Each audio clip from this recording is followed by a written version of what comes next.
Hi Vanna Doodle families. These are the puppies from the Belle of the Ball litter, and this is their week 3 update. And we have some great news for you in this video, when we're also going to tell you what the milestones are that these puppies have reached in week 3. And then we're going to tell all of our families in this litter a bit of information about finding a vet, a trainer, and a groomer. Hi, I'm Claire from Vanna Labradoodles, and these are mini Australian Labradoodle puppies. And we only have 3 in this litter. And in last week's update, we told you a little bit in our update of Mama Labradoodle Belle that we had a bit of a problem with a clogged milk duct. Well, if you look at the puppies right now, and you can hear them as well. Oh, of course, as soon as I say that, they stop talking. But if you look at them, they're all nursing happily. This was the gland that Belle had the issue with last week, and you can see everything is right back to normal. So she's totally fine. The puppies are all fine. They're not having any problems nursing here at the milk bar. So Belle's eating about 3.5 times what she normally does. Our biggest Labradoodle who lives with us is Spirit, and Spirit is 44 pounds. Belle is 18 pounds, and right now Belle is eating almost twice as much as Spirit. So that's how much work lactation is, and that's how much it takes out of a Mama Labradoodle's body. So it's really important that she have lots of good and consistent nutrition. And previously, I believe I mentioned, when you are feeding a lactating dog, you don't want to be giving them all sorts of things that are rich, trying to get that calorie value up, because all that does is give your mama dog some diarrhea, an upset stomach. It ends up being too rich for the puppies, and we end up with puppies with upset tummies and diarrhea. All you want to do is increase the amount of food, and of course the frequency. Belle's pretty tiny. She and Noisette are our 2 smallest Labradoodles, and they're both about the same size. And so their tummies aren't very big, so she can't be eating like 3 pounds of food at once. So what we do is we feed her 4 smaller meals during the day. And then we also leave food out overnight as well. And this is one of the beauties of freeze-dried food. We don't leave frozen raw food out overnight. The room is still quite warm for the puppies, but we can leave the freeze-dried out without any issue about it going bad if in fact Belle doesn't eat it. But right now she's just gobbling up everything that we leave out for her. No problems with the appetite with this little Mama Labradoodle. She's also coming out more and more. She's quite content now to leave the babies for a good amount of time. Now for the Labradoodle puppies and their update this week, well, you can see we have changed what is on the surface of the whelping box. These are pee pads, and we have pee pads because, holy smokes, they're bigger, and now they are going to the bathroom, both with Belle's help, but also on their own. They don't need Belle's help anymore. However, instinctively, she is continuing to keep the nest as clean as possible. So by giving the pee pads, that helps her. She doesn't have to be constantly trying to clean up after them. It's much easier for us to see when something's been soiled. We can quickly pick it up, dispose of it, and give Belle a break from having to do that job. And the puppies, well, my goodness, week 3, and we have some big changes with these puppies. First of all, everyone has their eyes open now. Last week, we only had Mr. Black Collar with his eyes open. He was the first one in the group. While shortly after the week 1 update, Pink Collar Girl opened her eyes, followed by Dark Blue Collar Boy. So you can see it doesn't matter if you're the biggest or the smallest in the litter in terms of meeting your milestones. It's really all about each individual dog. And this is also true in terms of whether the dog is a male or a female. Lots of people think males have certain qualities and characteristics to them. They think they might tend to be larger than a female. They think they might be bolder and a more outgoing type of dog. And the female a little bit more cuddly, smaller. This is all actually just putting human qualities onto dogs. It's just as likely that this little girl will be the biggest, the boldest, and the brashest puppy in the litter as this guy. Just because he's the biggest right now physically doesn't mean anything.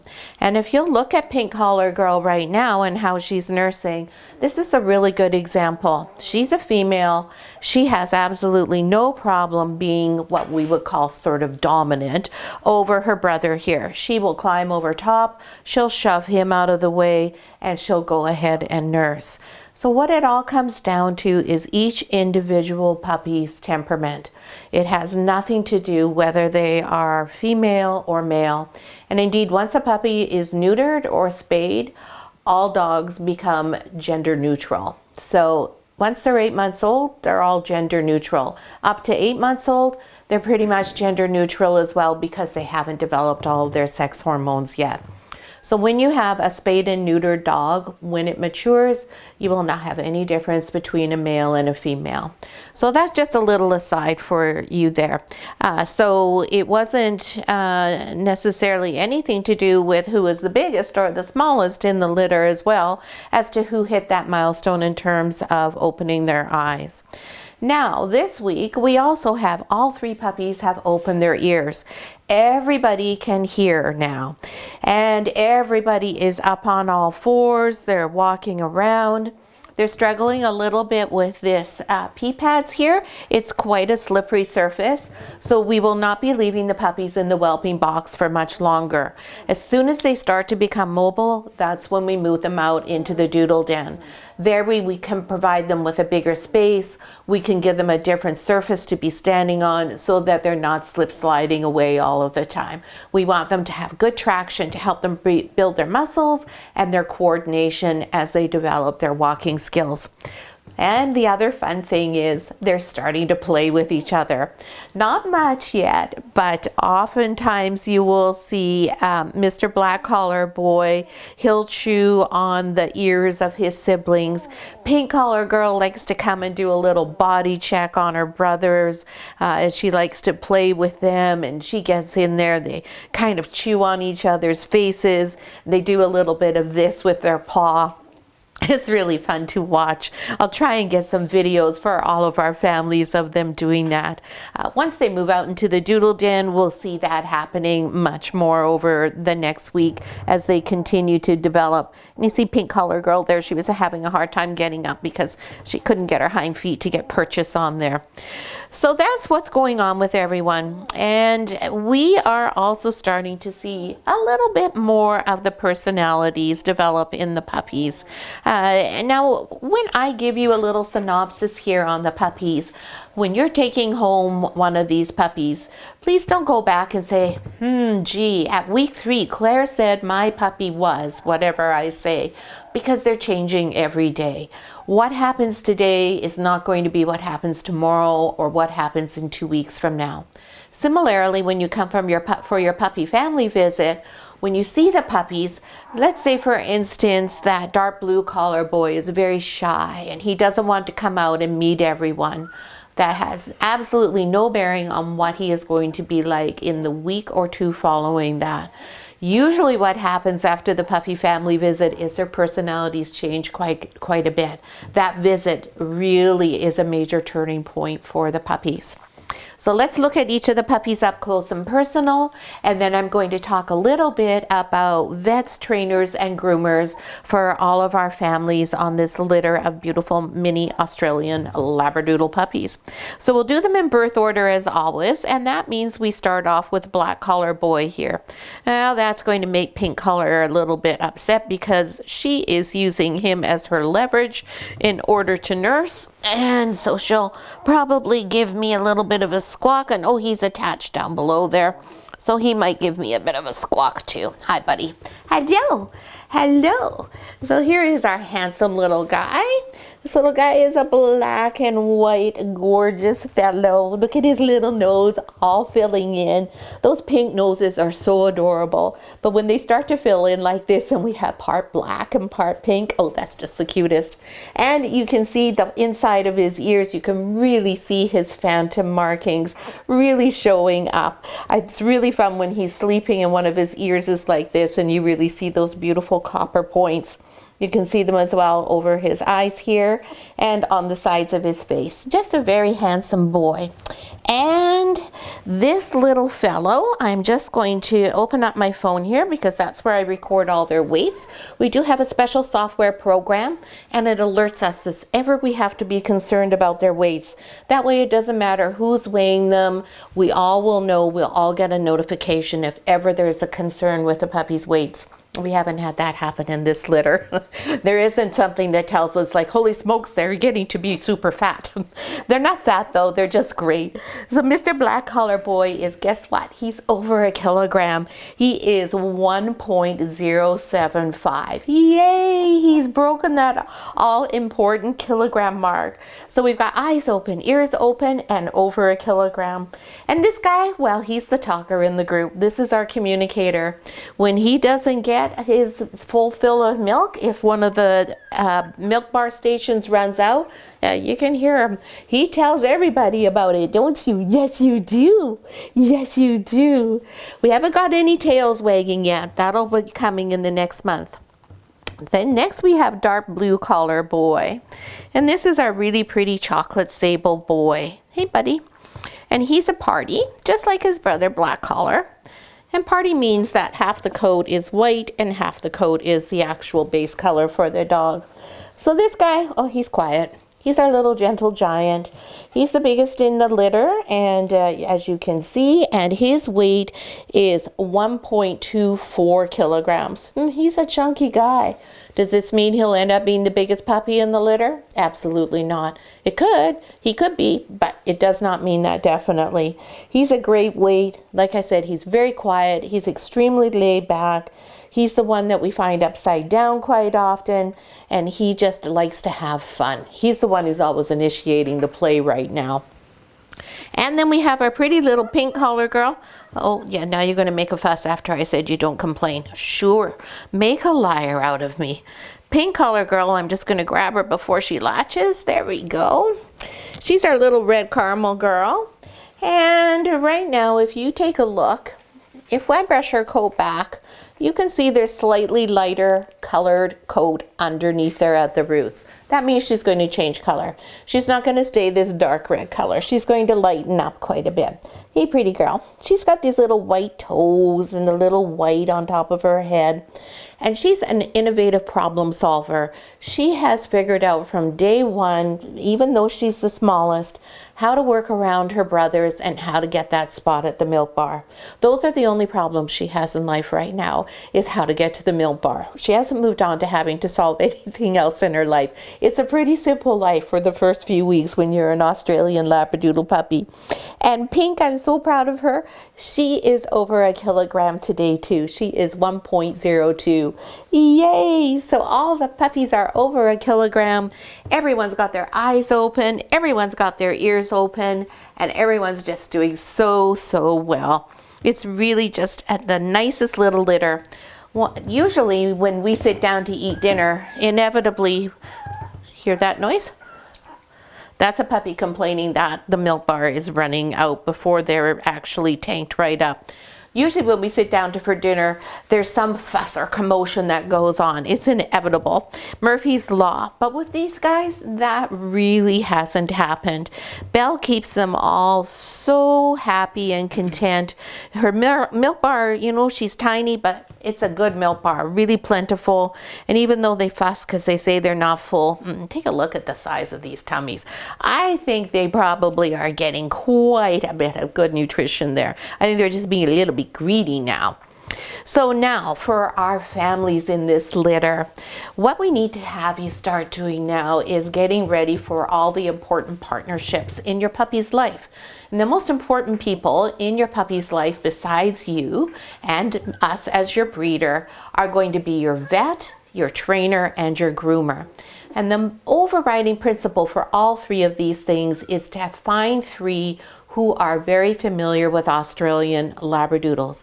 And you want to find a trainer, vet, and groomer who actually understand that there's an Australian Labradoodle, there's a Labradoodle, and there's an Aussie Doodle. And those three things are three entirely different breeds. They're not related, well, they are related to one another distantly, but they're not the same thing. And they have all three very distinct personalities and requirements in terms of their medical care, their grooming, and their training. So that's the first question is, do they know what an Australian Labradoodle is? And if you don't know, an Australian Labradoodle is a dog whose original foundation breeds were a poodle, a Labrador retriever, and there's also a splash of spaniel in the pedigrees. A Labradoodle is just a poodle and a retriever.